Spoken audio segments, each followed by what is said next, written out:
Hi guys, my name's Subshooter, I'm the man on the Silver Mountain and welcome back. Now today I want to talk about distraction. Why? Because it's incredibly important and most people always see it as a bad thing.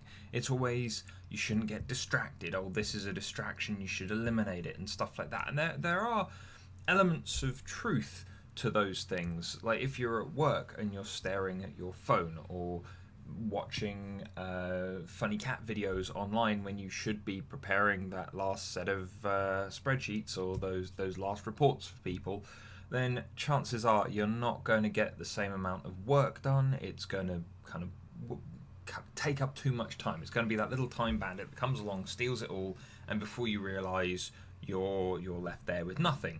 This is one of the reasons why games like some of the ones that we play on the channel, No Man's Sky being a great example, where they're chill and they're just like filled with distractions. Skyrim, another great one. Why certain adverts will specifically try and distract you with certain imagery or by raising certain questions and things like that. It's all a case of just trying to get you to follow those things. But distractions are important. They are we are programmed to realize and act on them for a reason. It's part of a survival thing to an extent, but more importantly, it's just a way of staying sane. And there are two main reasons as to why distractions are just really useful, great things. Why it's been found in studies that distractions that are kind of imposed on people, someone coming and knocking on your door, someone coming and throwing some more paperwork at you, random loud things coming across your kind of perceptive window, all of those things are bad. But if you've got a set number of tasks and you've got a reasonable amount of time to do them in, and you've got, say, Facebook open, just Messenger, just to scroll every now and again, just to see what's going on, just to talk to a few people, all of those kind of things. It has been kind of demonstrated in a few kind of in-office studies that those distractions can actually be beneficial because it lowers the amount of stress. It keeps people on task because they're not necessarily rushed and forced into something. They're able to just, every so often just take a look across at their phone or their other screen or whatever it is that they're using. Have a look, see other people in similar situations, see the kind of escapist element of, I don't know, earth porn on Facebook or something like that. And before anyone jumps at earth porn, it's not actually porn, in case you weren't aware. It's literally just beautiful pictures of vistas and landscapes. Kind of the same thing that you get on your Windows start screen. But as a result, there are all these interesting things that come from distraction that are useful. And so as a result, there are two main reasons, as I said, that you should allow yourself to get distracted within limits. Now, the first one, kind of something we've already touched on in what I was saying just a moment ago, is that distractions are just crazy good at improving your mood. Seeing that message from someone that you've not talked to in a long time, or from a loved one, or that cat video that's just right there. It's a cat falling asleep onto a cushion. You could watch it all day, or whatever else. Having your favorite YouTube or radio station or whatever else just on in your headphones whilst you're doing stuff. That little bit of distraction just to take away from kind of what's going on in front of you. Like when I'm doing work, I tend to quite enjoy the quiet, the peace.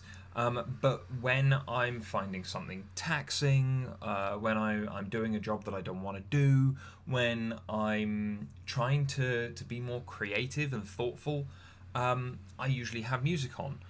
I might occasionally, whilst I'm uploading videos and doing some of the SEO and other bits and pieces in the kind of back of house of YouTube, where it's just kind of a little bit tedious because I'm looking up the terms, I'm looking up the trending results and whatever else, and then trying to input them and all that kind of thing, whilst waiting potentially for a lengthy upload. then yeah, I'll probably have some other YouTube on or something else to distract me, just to make sure that it doesn't feel as tedious, it doesn't drain me as much.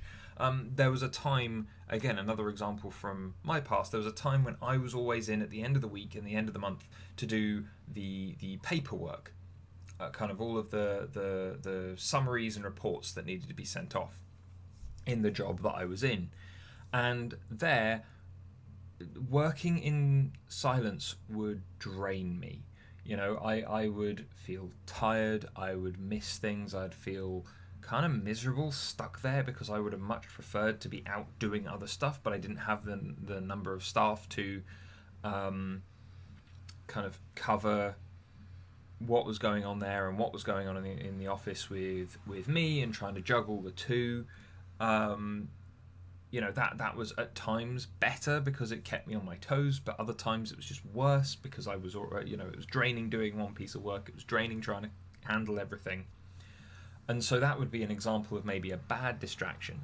But then sitting down and having music on whilst I was doing that otherwise mentally draining, just dull task of data entry and double checking and all that kind of thing, it would allow me to just be that little bit distracted, just have my maybe sing along sometimes, maybe just if it was on the radio, listen to the news and kind of pick up what's going on in the day as well. And so as a result, it wasn't as bad, it wouldn't suck the life out of me as much.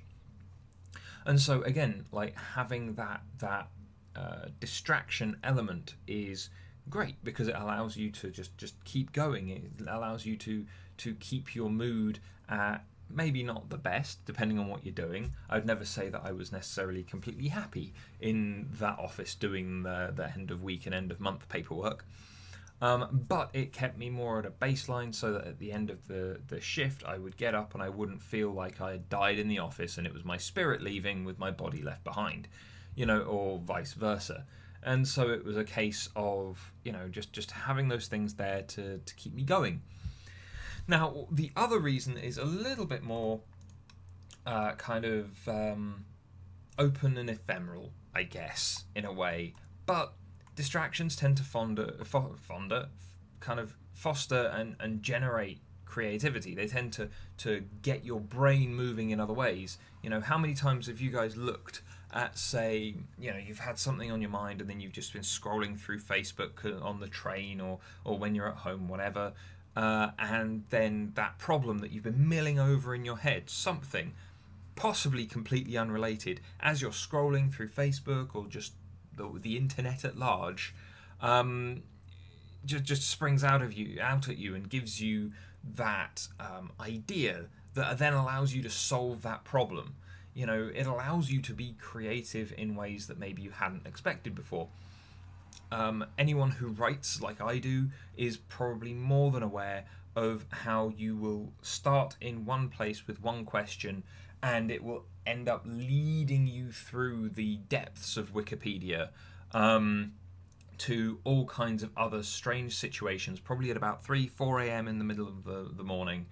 And you'll just be trawling through all that information and thinking more creatively and weaving it into whatever it is that you want to weave it into, as a solution to the gap that was there before that had you start looking in the first place. You know, every time that next article has come up and you've been distracted by it and you've gone and you've read it, and then there's that next thing and that distracts you from what your initial thinking was, and it pulls you down that rabbit hole, you know, and it gets you where you need to go for something that maybe you're happier with, something that maybe makes you go, why am I still up at 4 a.m. just reading through Wikipedia? I should be in bed, or whatever else. You know, it gets you from point A to point B, and that extra creativity, that extra kind of nudges, and those extra little nudges in different directions to either go for something that will solve a problem or something that will fill a gap in what you're thinking.